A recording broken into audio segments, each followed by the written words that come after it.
Buddy, it's been a few weeks. How you been? I have been cold. I have been frozen. I have been cold, but I'm ready to go. Yeah, you and me both. I live down here in Texas, man. It's good times. Anyway, I don't know if you know, but there's actually college football being played right now. Did you actually know this? I think I saw where New Mexico State was playing a high school team. So FCS is actually playing their season in the spring right now. So there was legitimate live television and games on over the last week or so. Some good, some bad. Yeah. North Dakota State's 44-game win streak kaput already. But did you see what happened in Idaho? No. 22-yard field goal. And Idaho plays in the Kibbe Dome, which has that weird shape to it. Beautiful stadium. Just no ability for a very good camera angle. 22-yard field goal, up, good, no problem, right? Sure. No. Referee on video happens to be looking down, fixing his mask. Kick goes through, and he just kind of looks around and goes, no good. No good.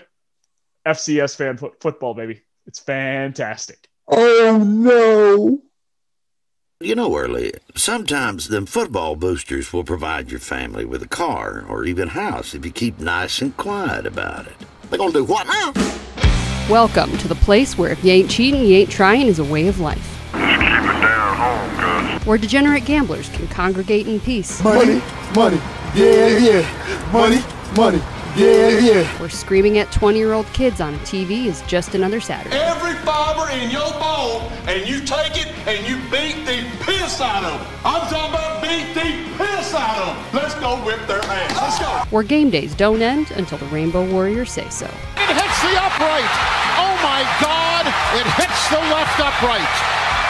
It hits the left upright. They are the bagmen that Danny Sheridan never found. I'm a damn with a strong-ass offer. And it all comes to you with a splash of bourbon on the side. Woo! This is the Friends of the Program podcast. What's up, everybody? We are alive. It is the Friends of the Program podcast. I'm Brad. He's Drew. Is welcoming you into yet another episode where we talk about Auburn athletics and Auburn sports all over the place. We know we haven't been around for a while. It turns out life got in the way. Yours truly lives in the hellhole that was Texas a couple of weeks ago when about 7 inches of snow and ice decided to fall and we didn't have power or, clean water to drink and all that good stuff. And Drew kind of had something similar, but nowhere near that bad. Then last week, more stuff got in the way with just general life things. So we apologize for not being consistent with the show. Hopefully you understand. On the bright side, not a whole lot been happening on the Auburn athletics side. You really didn't need to talk about it. So we haven't felt like we missed too much. But anyway, it's good to have you back, everybody. We're good to be back, and we got a few things to chat about. And Drew, I know we ended the last show kind of with a baseball preview. We now have 2 weekends of baseball action to talk about. I actually got to go to 3 games this weekend here in the Round Rock Classic in Round Rock, Texas. So let's start there on the diamond for the Tigers. And we'll go back to weekend 1, where some good, some bad out of it. It was a 3-game sweep out of Presbyterian, but I think that Sunday game gives everybody a little bit of pause, a 2-1 extra inning win at home on the opening weekend. Quite frankly, in the midweek games, you can throw them out, other than the fact that the score line of 33-0 was eye-popping. But it's 51-2, 2 games set. I mean, that's impressive, but it's Alabama A&M is especially bad. Yes. And then they come to Round Rock this weekend, and it's the first time Auburn had played it outside of the friendly confines of Plainsman Park since the College World Series in 2019. Correct. This was a kind of mini tournament. They weren't really a tournament, but everybody plays, everybody wants. Somewhat like a regional, if you will. Yeah. Oklahoma, Baylor, and Texas A&M were on the schedule. The A&M game, for those who may not be aware, was a non-conference game. Auburn goes 1-2. They actually lost both of the first 2 games. Beat A&M on Sunday. But let's start with Oklahoma. Sure. That game on Friday, by far the best game of the weekend at the entire tournament. Classic, whatever you want to call it. 4-3 Oklahoma wins in 10 innings. Auburn was leading 3-0 after 4. A couple of home runs early in that ball game. And then Oklahoma went to the pen after just kind of getting lit up early, Auburn was all over their starter, a kid by the last name of Olds. And they brought in another kid, last name Godman. I don't know his first name. I apologize. He goes 6 innings and throws just 4 hits of beautiful baseball. Did a great job. Shuts Auburn down. Meanwhile, the Tigers pitching staff, Cody Greenhill gets hurt on a comebacker up the middle. Looked like he might have strained a calf or something, if I'm not mistaken. Something like that. Something around that. And then the Auburn bullpen, they didn't really give up many runs, right? Carson Skipper goes 2 innings, no runs. But Joseph Gonzalez got himself in a little bit of trouble. Mason Barnett got in some trouble. Tigers playing with fire. Yeah, it was just constantly like a walk here, a walk there. Hayden Mullins Seb Thomas came in, and then Hayden Mullins gave up the game winner. Yeah. Not really his fault. He got into he came into a bad situation. Yeah. But Auburn twice just kept getting themselves into bases loaded situations and trying to dig themselves out. And I felt, Drew, that game, because they would come back the next day and just get blown out by Baylor.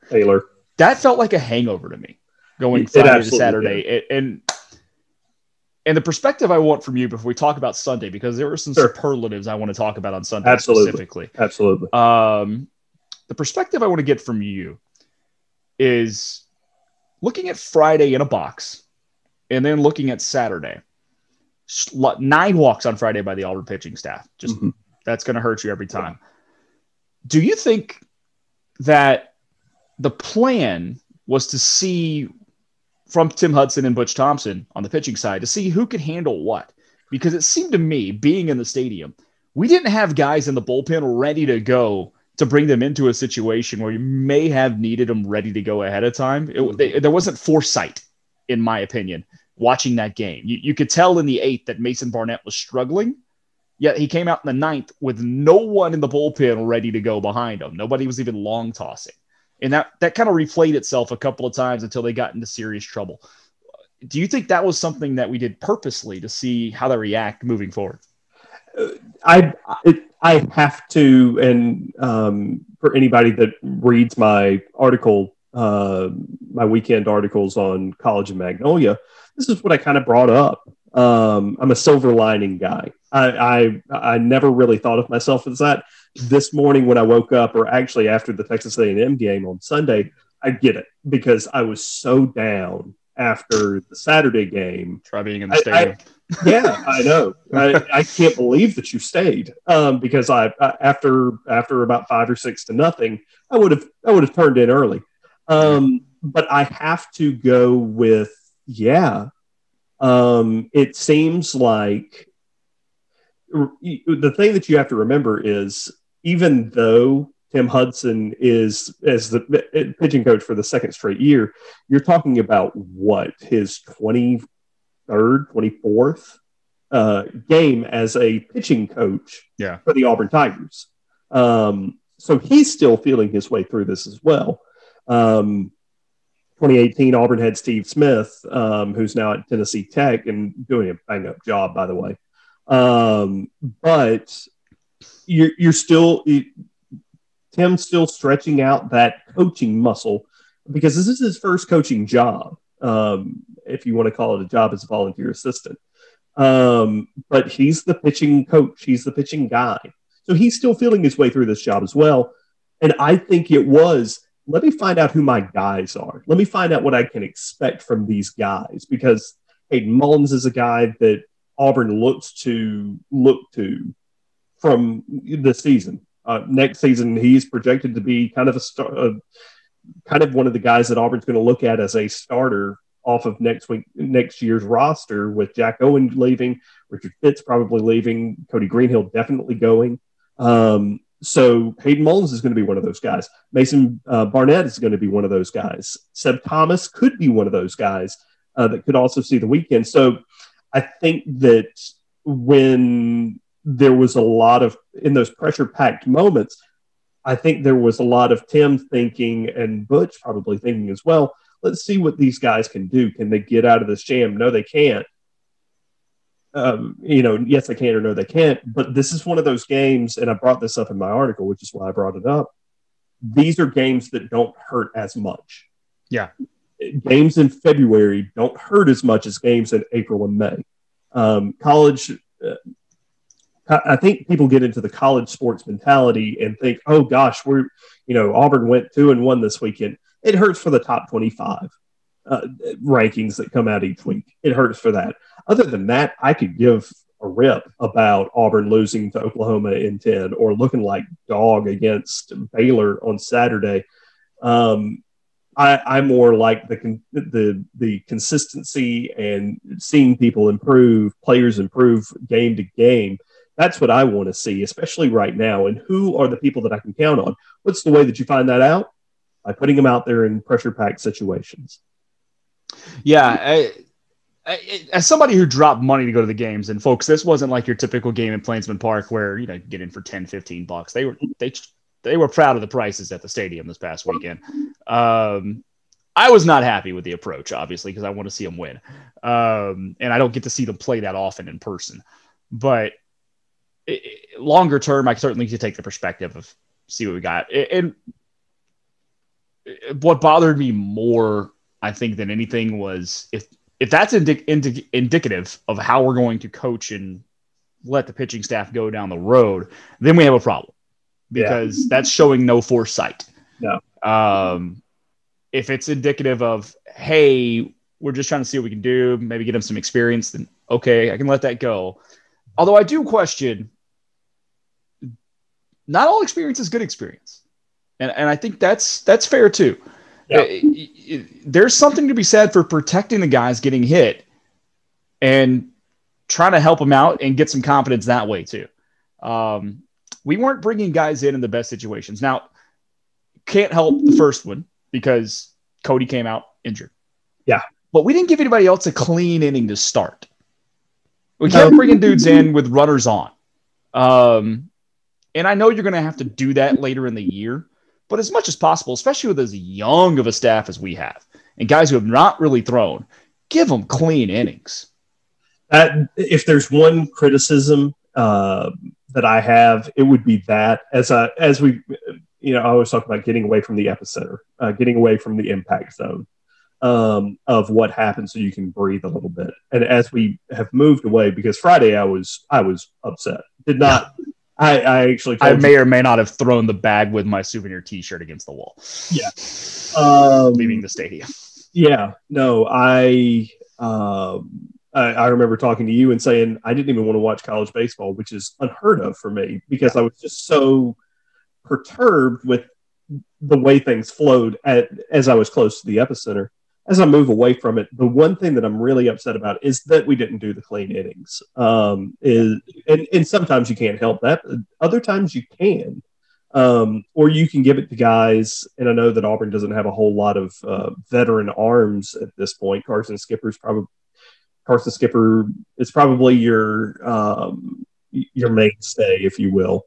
But I'm with you on that. Sometimes you can't help it. Sometimes you can. Or you can pick a guy that you think is ready, and maybe that's what happened. We're not at practice. We're not sure who is ready to go and who's not. But there definitely was one guy that was ready to go Auburn this weekend. Yeah, that was on Sunday. We don't even worry about Saturday. Saturday, Auburn just looked. They looked flat for the first 8 innings, quite frankly. Richard Fitz got hit around pretty hard. The wind was blowing out to left, and Baylor took advantage of that a couple of times on the left. But I don't think either one of those home runs that went out for the leadoff guy are actually homers on a normal day. They're homers at Plainsman Park because of the short porch. Sure. But at that ballpark here in Round Rock, no. But the wind was blowing out hard and left. However, Baylor had no issues making hard contact all day long, particularly against Fitz. They still made solid contact. And on the offensive side of the ball, I really do believe that the weekend changed for the Auburn offense. I think you said it yourself. I saw 16 innings of terrible Auburn baseball and 13 innings of really good Auburn baseball. Yeah. About the 8th inning, we've seen our approach look like it changed in a game that we were getting blown out by 9 runs at the time. Yep. And we started to chip back in. And actually in the 9th, there was that little feint of hope. We had 3 runs home. There were 2 outs. The bases were loaded.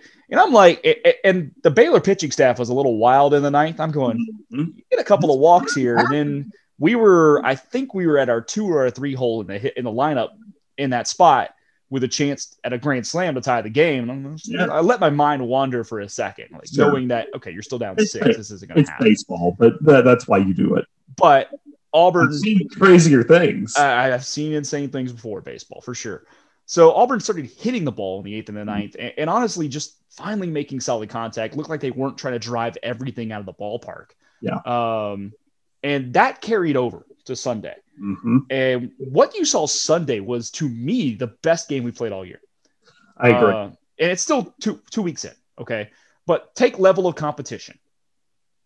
Take the fact that, defensively, we played our cleanest game of the year. And by the way, defensively speaking, Rankin Woolley had a hell of a weekend at third base. Ooh, don't feel bad, bud. He made at least 3 or 4. He made at least 3 or 4 hat tip plays over at third base. And I'm missing one other monster play that was on Friday. The diving catch in center field. Yeah, you are. That wasn't Rankin. That was Kaysen Howell. Yeah, that was Kaysen. And Kaysen had some good hits yesterday in that Sunday game. But turned it around yesterday. And there's 2 people I think that really stand out between yesterday, really the last 2 games on the offensive side. And you know exactly where I'm going with this one. I do. And that's Tyler Moore. So Tyler Moore ends up 7 for 11 with a walk in the entire weekend. He was 7 for his last 7 at the plate over the last 2 games, including a 4 for 4 spot yesterday in the game against the Aggies. I say yesterday. This is probably going to be 2 days ago now. We're recording this Monday night.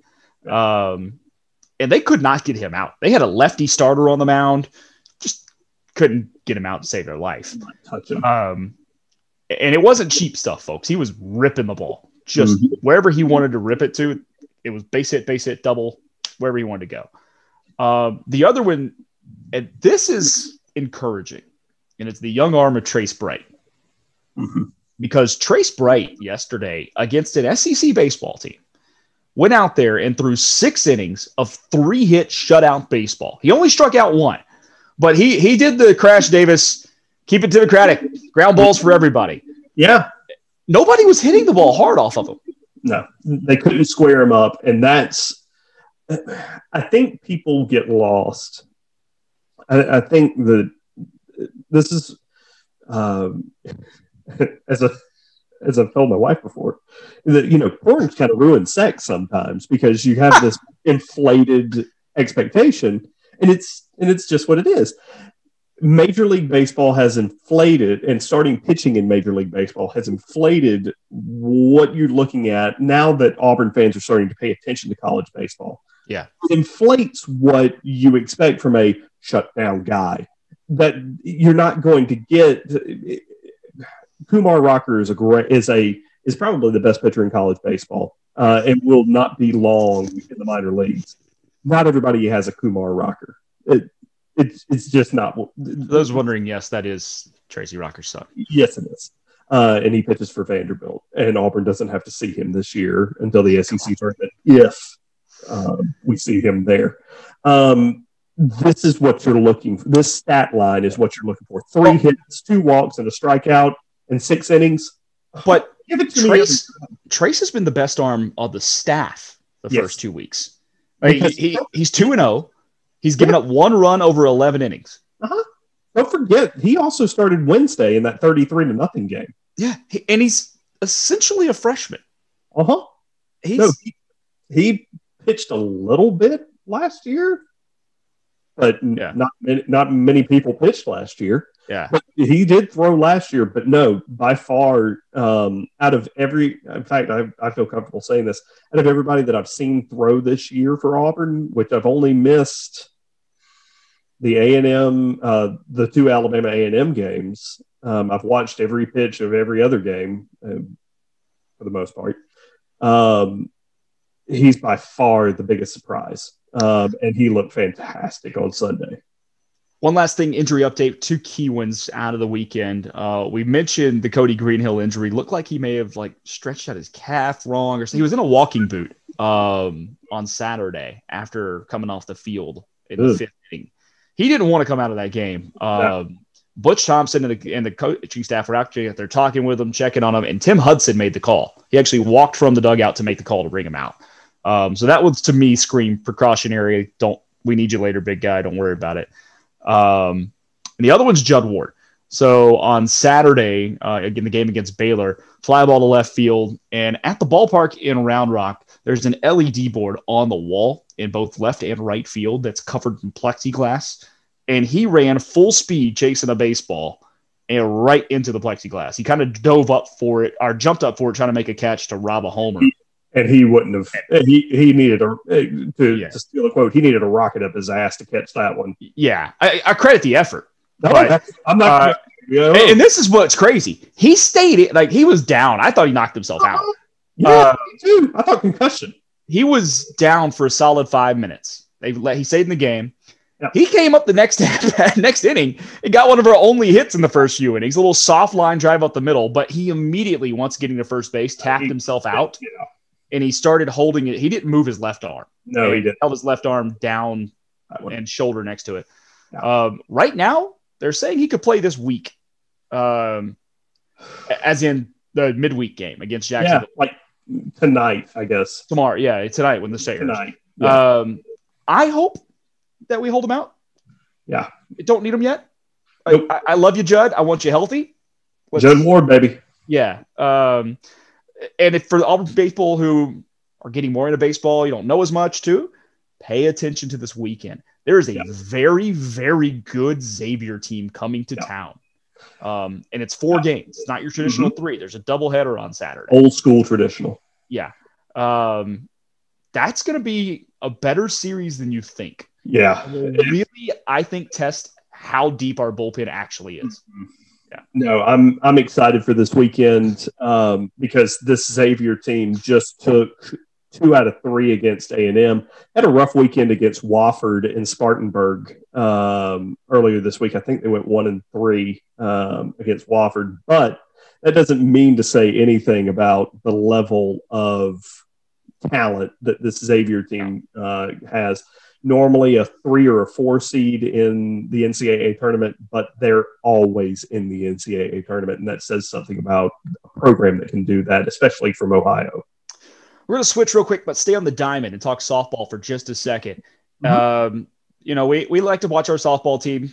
I wouldn't say I'm like as deep into it as baseball, but certainly love to watch them when I can, and we keep up with what's going on for sure.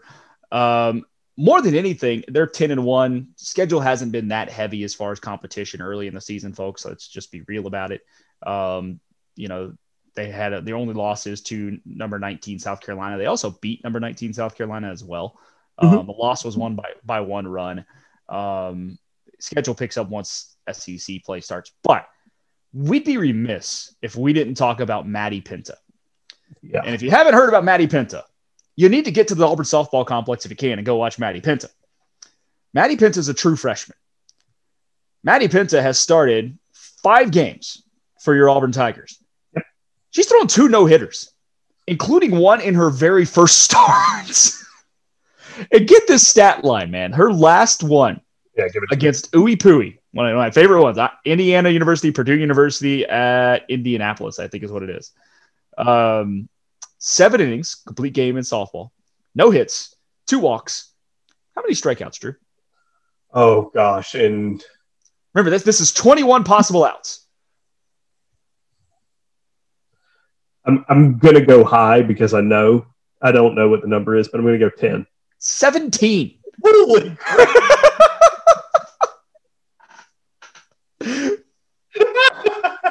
17 out of 21 possible outs were strikeouts. Ew.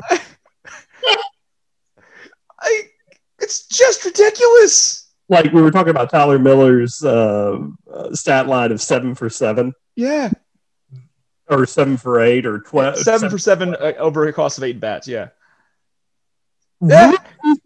4 people touched the baseball or the softball. 4.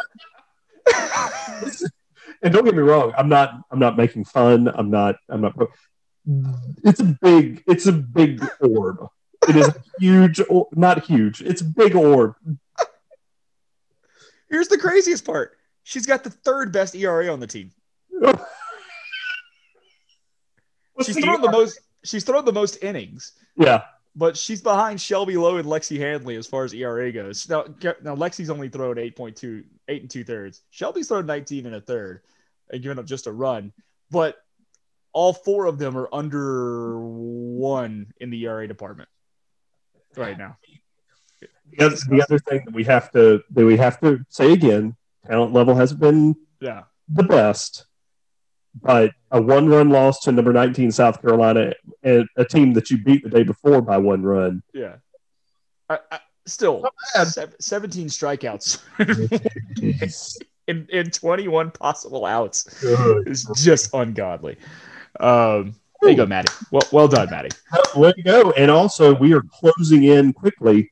Not this weekend, but next weekend is the Open of SEC play. Guess who the Tigers open with, Brad? I haven't seen. It would be the University of Alabama at Tuscaloosa. Ooh.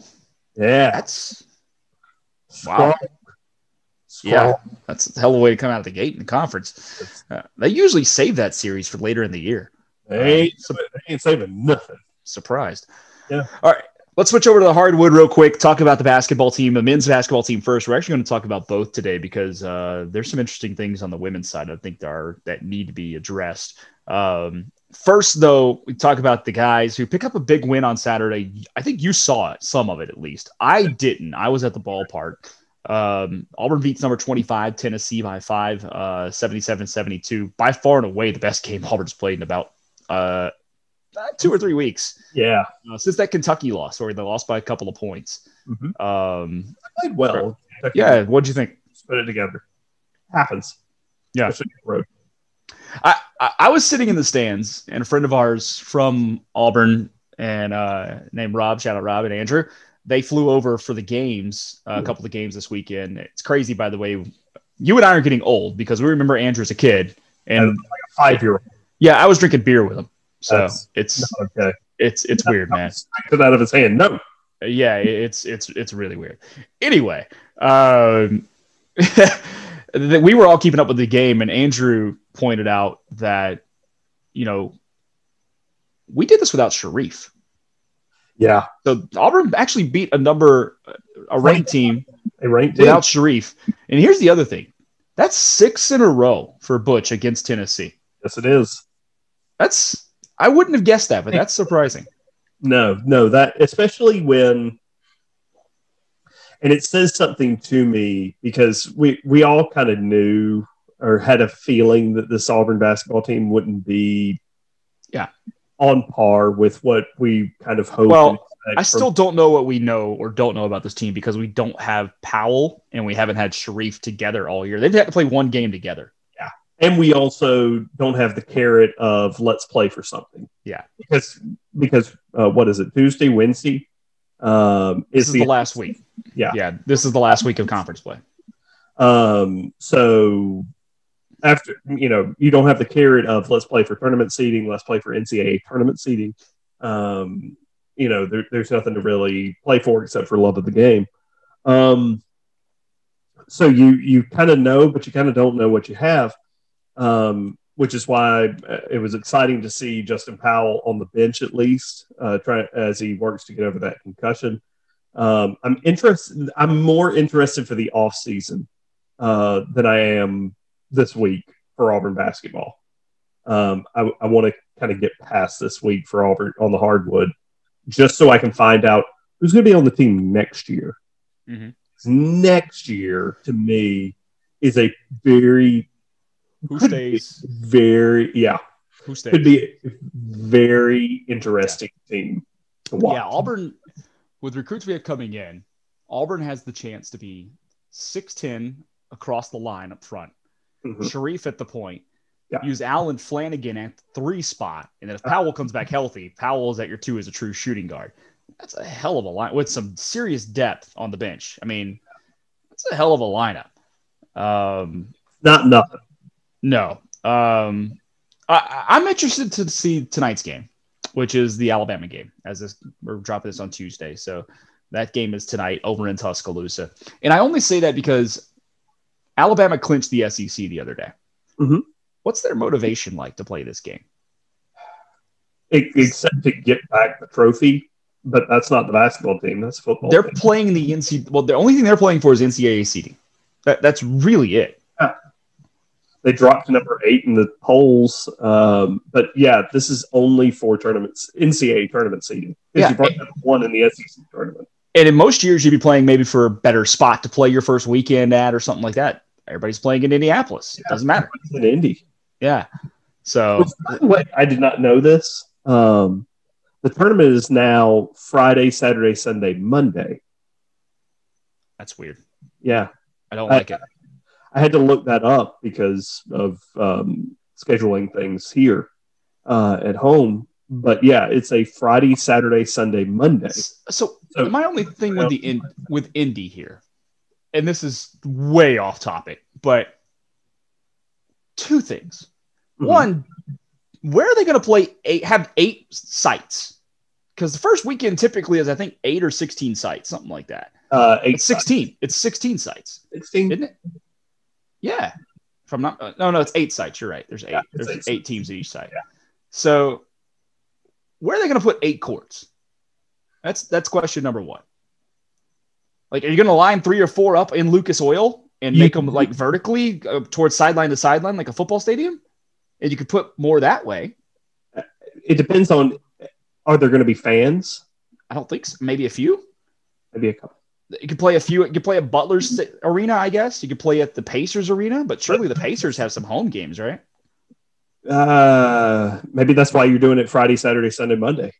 Maybe, but still, you can only play one game at a time at the Pacers arena. Well, but you can get 4 games in a day. Okay. But you got that. That solves one of 8 problems. Well, you could do 4 courts at Lucas Oil. Yeah, that's the only way I see this happening. The only way I can see this happening. I mean, they might play in Ooey Pooey. Where the hell else are you going to play? Yeah. I don't know. I haven't seen what's going to happen. I'm sure there are a couple of high schools around. It is Indiana. I'm sure there's got to be some Indiana high school basketball going on. Like, just play at where the movie Hoosiers was shot. Oh my God! Going to Hickory. Hey, the basket is still the same length. Steve Hackman told me that. Yeah, but the court doesn't have the right kind of lane. It's skinny. Yeah, and there's no 3-point line. Don't worry. Now you're getting into details. Hoop's still the same height. Anyway, Auburn basketball does end up this week 2 games against Bama on the road to Bama, and then come back home from Mississippi State for the final game there. And then one other point on the hardwood I want to talk about, and this is actually on the women's side. The women's team is going to finish the season this week. SEC tournament on Wednesday against Florida. It has to start being addressed for Auburn basketball on the women's side. Is Coach Flo on the hot seat? They're 0-15 in the SEC this year. You're talking about a program that in the late 80s was one of the dominant women's basketball programs in all the country. Played in 3 straight national championship games. Yep. Lost all of them, but played in 3 straight. Now, lots has changed since then. You know, Louisiana Tech was also a power back in those days, and Louisiana Tech's fallen well off. But I know AD Green is a very big fan of Coach Flo, but I don't know how she can survive this. I'm not sure of her contract situation. I can't imagine that the buyout for women's basketball even compares to what Auburn's paying Gus to not coach there. Oh no! But if you're going to have the level be that you need to look competitive against your best talent or your biggest competition, I can't make that argument that Coach Flo has done that over the past couple of seasons. She's been here now 9 years, which blows me away. I didn't think it was that long. I knew it wouldn't. And she'd been here a minute. I'll give you a guess. How many winning seasons do you think she's had? Oh, gosh. Oh, why'd you do that? 3. She's had 5. 5. But if you take this year and last year combined, so a 22-10 record in the 2018-2019 season. Okay. I think that was the year they ended up playing it. Either that year or it was 2 years before they played at Baylor and played a regional at Baylor and actually won the first game and then lost. And then lost out. They lost to Baylor, which, okay, you lost to Baylor women's basketball. I can't argue with that. Whatever. It's Baylor women's basketball. I got you. They win everything. It's fine. But going back to last year now, Auburn only has 16 wins last year and this year combined. And I'm trying to do the quick math. If I'm not mistaken, it's a total of 16 and like 34. 16 and 35. I can't see that holding up. Oh, wait, I did the math wrong. It's 16 and 36. Yeah. You're 20 games under 500 since the start of last year. Oof. Yeah. No, yeah. It's not the best. There's just no way that you can say, there's no argument to say, is there a reason to keep? No. Or to remain at status quo. I mean, I can't remember, and I'm looking at the schedule this season. I can't, even playing in Tuscaloosa, I've as a longtime Auburn historian, I never can imagine Alabama beating Auburn by 12 in women's basketball. That's not a thing. That's not a thing that happens. I know that as we talked about, times change and things change. Auburn doesn't lose to Alabama. It's like it's almost or equestrian. It just doesn't happen. Yeah. Well, I mean, but I don't even know that Alabama has an equestrian team, but they are the ponies. They have the horses. The horses go to class over there. So at least the ones that take horse steroids. But I mean, and I'm not making fun of Auburn gymnastics because Auburn gymnastics is very good, but this would be like Auburn gymnastics beating Alabama. Oh, the one time it happened and everybody went nuts. Yeah.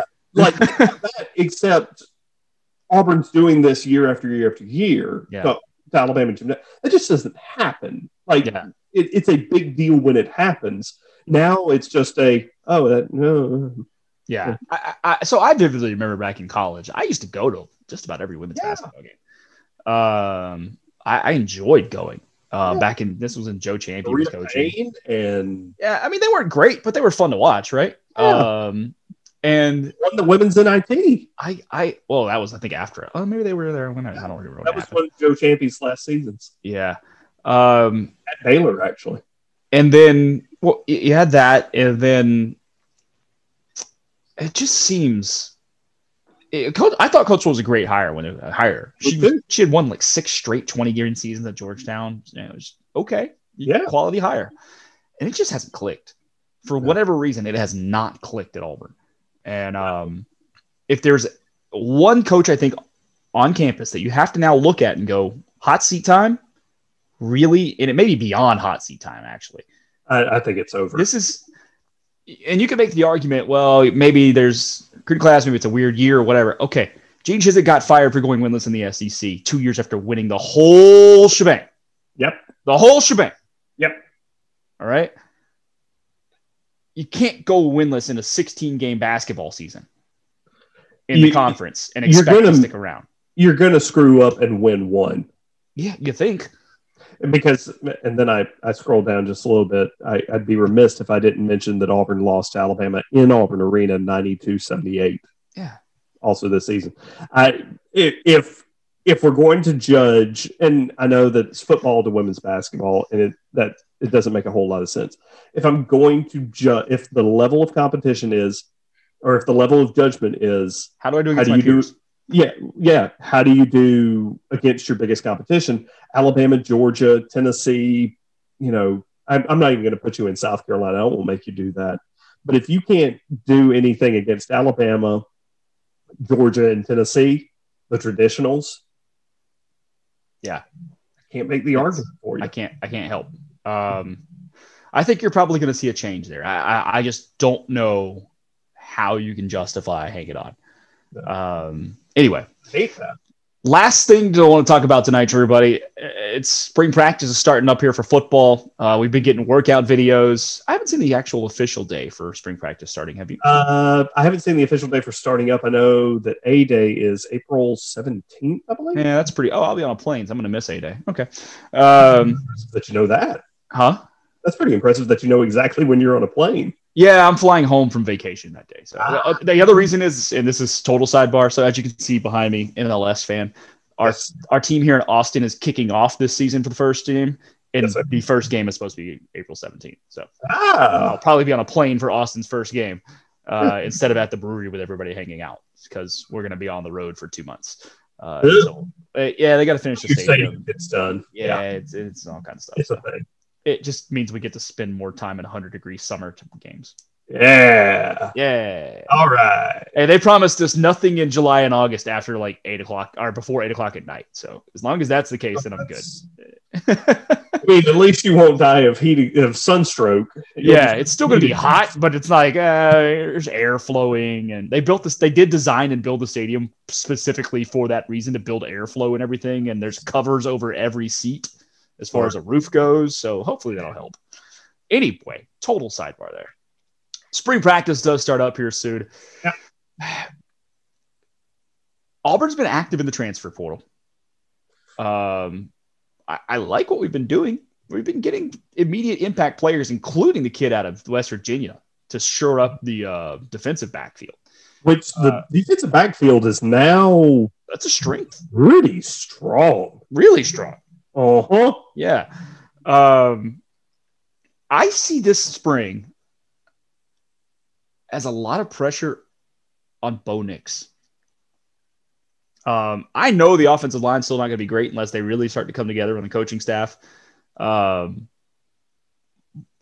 this is the kind of year where it's a sink or swim time for the starting quarterback, because there's pressure coming in behind him now. For the first time, he's going to have actual challengers behind him for that job that have just as much, if not maybe more talent. Jury's still out because we don't know what Joey Gatewood necessarily could have fully done in the offense. Actually, a little surprised Joey Gatewood hadn't considered transferring to UCF now. That would be an interesting move. Yeah. But we got to talk about that too. I didn't even think about talking Gus going to UCF. I don't know. I'm interested. I don't know what you're specifically interested to see in the spring. And I typically hate saying, I want to see what the quarterback's going to do. But yeah, this is one of those years where I actually really do want to see what the quarterback's going to do in this new offense. Yeah, because here's the thing that I love and I hate about spring A-Day games, because I never really understood. We're going to go up for A-Day. You're going to go up to watch a practice? Oh, it's the most boring damn thing in the world. Really? I watch it, but it's boring as hell. I'm going to watch it because I'm a weirdo, but really? It's a Saturday. Like, I can record it on SEC Network Plus. My best A-Day memory was the time that I left and went to watch a no-hitter in the major leagues up in Atlanta that same night. Like, that's the best A-Day I ever had in my life. And it happened in another state. Yeah. What'd you do that night? Nothing. Nothing. Not a thing. Didn't watch baseball, that's for sure. Yeah. That's why you learn. But the thing that I'm looking forward to is probably the quarterback play, because I also want to see who the offensive staff puts out there on the offensive line. Yeah, because that's going to be how far Auburn goes. And then who steps up at wide receiver, I think, is the other aspect. There's a lot to replace at wide receiver production-wise. I think there's a ton of talent on the roster. Plenty of production-wise, who's going to step up and be those guys? Mm-hmm. Yeah. No, and I also want to see if Auburn can add another running back, because right now that room is very thin. Yeah. It's very talented because it's got Tank Bigsby, but it's very thin. Auburn needs somebody else to kind of lighten the load just a little bit off of Tank going forward. So I'm interested to see what Auburn pulls from there and what they look like in a blue uniform or a white uniform that day. But I'm probably, if I can't pick quarterback and how the quarterback development looks and how the new quarterback out of Houston, Davis, looks, and if he can push Bo at all, I would pick the offensive line. The kid can ball. I'm telling you, the kid can ball. I'm looking more for the opportunity given to him to push Bo. You hit on it for a second. I think we should talk about UCF and Gus just for a second. So Gus Malzahn, of course, I'm sure everybody knows, lands down at UCF, kind of building a Auburn's greatest hits staff down there. Yeah. Herb Hand on the offensive line coach, which raised my eyebrows. I was like, oh, really? It's bringing in Travis Williams to be the defensive coordinator, which that's a good move. I kind of felt bad for Travis having to take a lateral job down in Miami. I like that he's finally getting a chance to call his own defense. So, and I think that's potentially beneficial for us down the road. I wasn't going to steal your thunder, but future Auburn football head coach Travis Williams. So, hear me out. Okay. It's not that I wouldn't love that one day, but that means Brian Harsin was a failure. Not necessarily. Why not? Brian Harsin's only like 44 years old, dude. NFL coach. Really? I think so. I don't. If he succeeds, I could see him doing that. Okay. Yeah, everybody keeps talking Travis Williams, future Auburn head coach. And I'm like, well, that just means that Brian Harsin didn't work out. I agree. On the blush, it looks like, well, that means that we've lost 5 straight to Alabama. Yeah. Not necessarily, because I think don't get me wrong, I might be completely wrong, and I'm not saying that he's looking to jump already.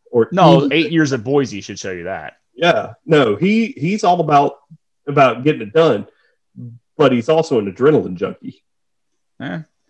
He doesn't strike me as the NFL type. He doesn't strike me as it, but I think if the right team came calling, homeboy could be swayed. Anyway, Travis Williams goes down there.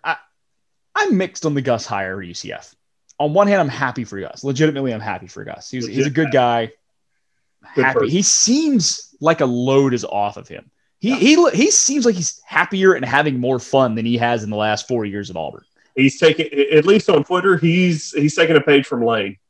It's not just he's playing around. Watch his press conferences. Yeah. It's just, he looks relaxed. Mm-hmm. By the way, the funniest damn question I've ever heard in a press conference was his opening press conference, which, do you know the pressure cooker that you're walking into at UCF? No. What? No. Never dealt with anything like that in my life. No. Tell me about this pressure thing that you're talking about. What? The best part of that to me was Gus's answer, because he just kind of did it well. How do I answer this? He was trying to. You could see in his mind he's trying to figure out how to answer this politely. Are you joking, or was this a serious question? I would have been the asshole that would have said, "I was the head coach at Auburn University for nearly a decade. You think I don't know about pressure?" I don't know if you've ever met an Auburn fan, but I almost got fired 5 times last year, and then I did. Yeah. Also, the two funniest things that come out, not even was that. There were 2 other funny things that came out of the first day of Gus being on the job. Well, the nighting him. The nighting him is just fantastic. That's beautiful. Beautiful. Also, the first picture of Gus on the field with 2017 national champions UCF behind it. That was well. It was almost like it was a wrestling slow play. I couldn't stop laughing. Like Mr. McMahon was going to walk out there and see what I did. It's like part of me is like, okay, you want to claim that? Whatever, I don't really care. It upsets. But the guy you beat is standing on the field with that in the background. They're raising the title, just holding the belt up. Love it. It just killed me to no end. Love it. Oh my gosh. Anyway, it's gonna be fun to watch. I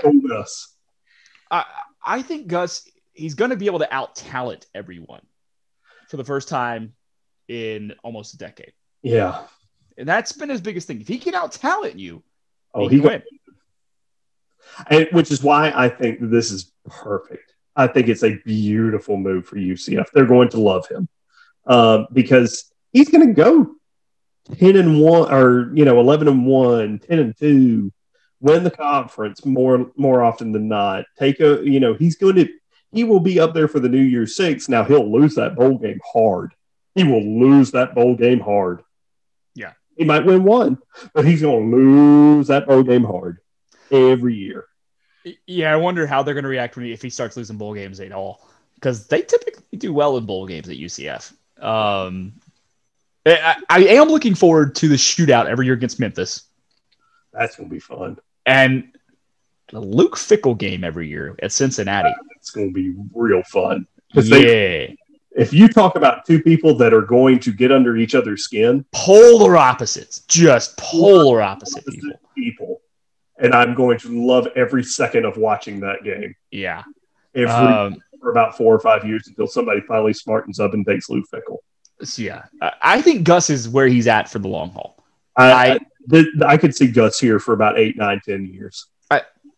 Unless he gets an ACC job or something, somebody comes calling, he wants to jump into that. But I think he's going to find that he does well enough and he can relax that he's just going to enjoy being a coach again. My man's down in Orlando. Like he is down in Orlando. It is 83 and sunny. Did you see that tweet? Yes, I 82 did. And sunny. Just saying. While there was like snowstorms coming through Auburn. Ice coming through Auburn. 82 and sunny. Just saying. Me and Vicky hanging out. You tell me about that though, Gus, when it comes right around July or August and that humidity hits. Talk to me in August about the parking lot that is Orlando. Oh yeah, we'll wait till all the kids and everything come back for all the touristy timelines and all that kind of stuff. Disney and Universal and yeah, SeaWorld, the most humid place on the planet. Oh, I could see him hanging out in Cocoa Beach though in the off season. He's going over to the he's going over to the Cape. Yeah. Space Coast. No, Homeboy's a Space Coast man. Oh, for sure. Sure. Chris is going to eat up all that seafood. Gosh, man, there's some good food down there. Yeah, I had a shark burger there that was pretty unbelievable. Actually. Yeah, the day after your wedding. Beautiful area, lovely area, and really good shots. I hear. Oh, I have heard that you can be imbibe on some things there. Yes. I wouldn't know. All I know is that you can also play golf with live gators.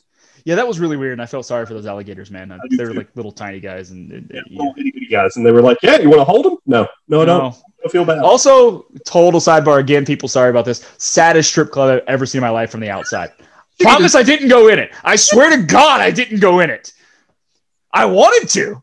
The worst. I'm pretty sure my wife would have, but we had just met your wife and didn't know her, and we were like, we don't really want to do that just yet. I had to get you to go in with my brother so you could find a +1 for him. We tried.